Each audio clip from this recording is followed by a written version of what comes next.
कनिष्क का रूल सारा पहाड़ी इलाकों में था। कनिष्क नीचे कहाँ, उज्जैन मध्य प्रदेश लास्ट था उसका टेरिटरी। कैपिटल उसकी कहाँ पर थी, पेशावर। तो पाकिस्तान, कश्मीर, हिमाचल, सारे टेरिटरीज। अभी मैं अपना नहीं बता रहा हूं, वो आगे देखेंगे। मौर्य पीरियड समाप्त। इसके बाद आते हैं सूंग, इसको भी खत्म कर लेते हैं, ठीक है। उसके बाद कल कुणिन करेंगे, ये ज्यादा लंबा नहीं है, 3 ही बातें हैं बस इसके अंदर, स्लाइड्स बस रिपीट हो रही है। सूंग पीरियड कब आता है, 185 बीसी में मौर्यंस की एंड हो गई। 185 बीसी से 75 बीसी तक सूंग डायनेस्टी। अच्छा मैं एक चीज और बता दूं, अब थोड़ा सा एक मैप बना लो अपने दिमाग के अंदर, ताकि मुझे बार बार वो चीज लिंक करने में दिक्कत ना आए। फिर बता रहा हूं मैं,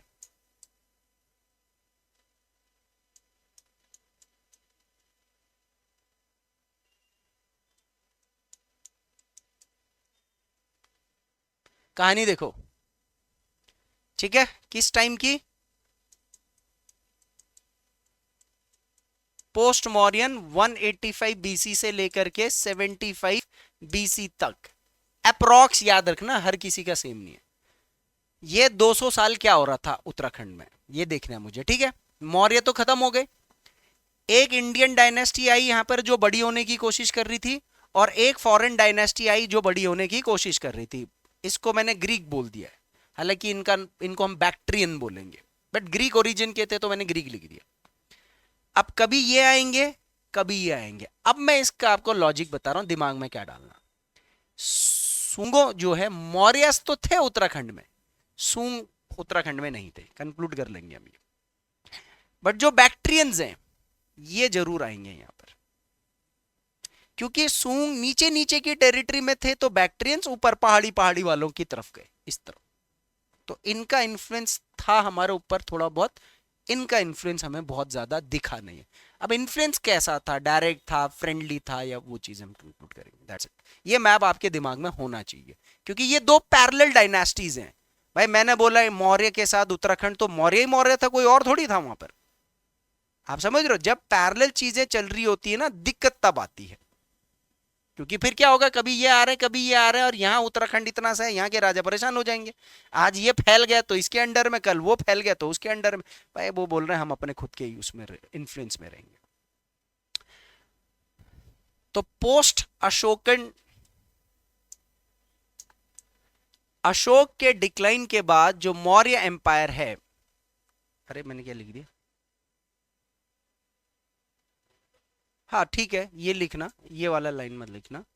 post Ashoka there was a decline of Mauryan empire, ठीक है। उसके बाद क्या हुआ, Pushyamitra Sunga controlled only Magadha and central India. Pushyamitra सूंगी तो था ना, कौन था सूंग डायनेस्टी का फाउंडर, उसका बेटा कौन था, उसका बेटा कौन था, वेरी गुड भाई, वेरी गुड वेरी गुड, ठीक है।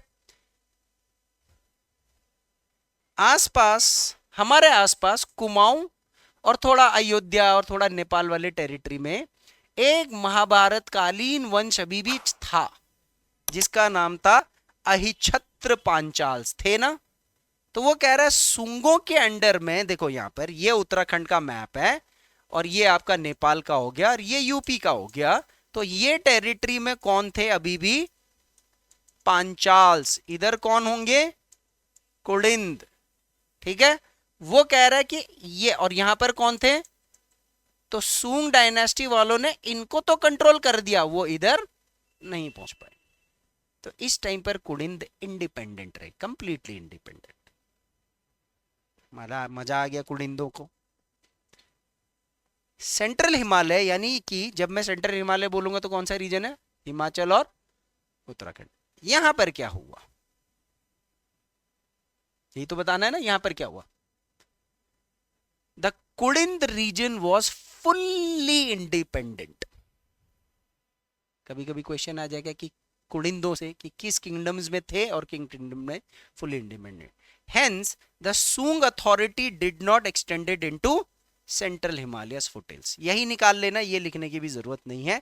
और आर्कियोलॉजिकल एविडेंस देखें तो there is no evidence of direct Sunga rule in Uttarakhand. देखो आपको भरूच स्तूप याद है, भरूच स्तूप मध्य प्रदेश, वो सुंगों ने बनवाया था, रिपेयर भी करवाया था। सांची स्तूप तो रिपेयर कराया था, भरूच स्तूप उनके टाइम पर बना है, ये मैंने वहां पर बता रखा है। हेलियोडोरस का वो गरुड़ इंस्क्रिप्शन पिलर वाला, वो याद है ना? बस मैं वही वाली डायनेस्टी की बात कर रहा हूँ, मुझे लगता है आपको समझ में आ गया होगा। मालविका अग्निमित्र याद है? किसने लिखी मालविका अग्निमित्र? लेकिन वो कब लिखी? बहुत बाद में, गुप्तास के टाइम पर लिखा, लेकिन किसके बारे में? अग्निमित्र जो सूंग राजा था उसके बारे में। तो कुछ वैसे ऐसे डायरेक्ट कोई आर्कियोलॉजिकल एविडेंस नहीं मिला, लेकिन कुछ सील्स मिली हुई हैं। क्या मिली हुई हैं? मोहरें मिली हैं, क्ले की बनी हुई। किसकी? क्ले की। तो कहां पर मिली है वो? भद्रमित्र करके जो जगह है, अंबारी देहरादून में कहीं पर। और ऐसा बोला जा रहा है कि कुछ हिस्टोरियंस बोलते हैं कि ये सूंगों की सील है, तो many historians rejected that these seals belongs to the Kunindas. ठीक है, देहरादून में कुछ रॉयल सील्स मिली है जो कुड़िंदों से जुड़ी हुई मिली है। यहाँ पर कुड़िंद डायनेस्टी के सोर्सेस में भी आप इसको लगा सकते हो, क्योंकि कुछ हिस्टोरियंस ने यहाँ पर क्या कर रखा है, कॉन्ट्राडिक्शन मारा। उन्होंने बोला कि ये जो भद्रमित्त की जो सीलें है, ये भद्रमित्त कौन है? ये सुंग राजा है। ठीक है, भद्रमित्त जो है वो सुंग राजा है। तो वो बोल रहे कि जो ये सील्स मिली हैं वो देहरादून में कुड़िंदों की रही होगी, सुंगों की नहीं रही होगी। बस सुंग डायनेस्टी इतना ही है। क्या कंक्लूड करोगे सुंग डायनेस्टी वाले को? नहीं था जी, नहीं इन्फ्लुएंस था उनका, देयर वाज नो। हाँ, जो अहिच्छित्र के पांचाल थे उनका जरूर इन्फ्लुएंस रहा होगा। आपको याद है प्रोटो हिस्ट्री में मैंने कुरु और पांचाल दो किंगडम्स बताए थे जिनके लिंक इनके साथ थे, महाभारत, ये उत्तराखंड के लोगों के साथ। मैंने बताया तो था कुरु और पांचाल, और कुरु फिर दो हुए ना, हस्तिनापुर, इंद्रप्रस्थ, वो अलग अलग हुए। ये वही डायनेस्टी है वो पांचाल वाली। वो पांचाल वही है जहां से द्रौपदी आई है, पांचाली। ये कंफ्यूज होता है। पांडव इस रीजन में रहे हैं, इसके बहुत सारे सबूत हैं। The Panchali Draupadi Vivah in the Jaunsar region, that is also an indication कि इस तरफ रहे हैं वो।